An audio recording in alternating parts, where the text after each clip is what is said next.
पोटभर खाल्ल्यामुळे अजून त्यांना झोप आली. काही शिल्लक ठेवलं नव्हतं त्याने. डाराडूर झोपून गेले दोघं. घराला लावून गेले. लाईट चालू रूमचा. 2:30चा टाईम झाला. 2:30 वाजले असतील रात्रीचे. काय झालं कोणास ठाऊक. खोलीची लाईन एकदम परत बंद झाली.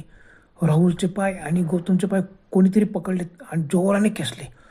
दोघं एकदम ओरडायला लागले.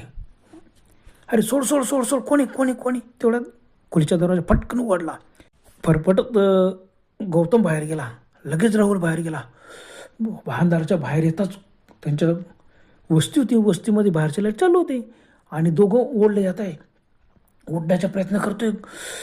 कसं तरी धडपडत राहुल उठण्याचा प्रयत्न करतो. बघतो तो गौतमला फरफडत फरफडत 2 काळ्या आकृत्या त्याला ओढत नेत आहे आणि आपली पण पाय कोणतरी 2 जणांनी धरलेले. काळ्या भन्न आकृत्या, चेहरे दिसत नाही आणि त्यांना ओढत ओढत नेत आहे.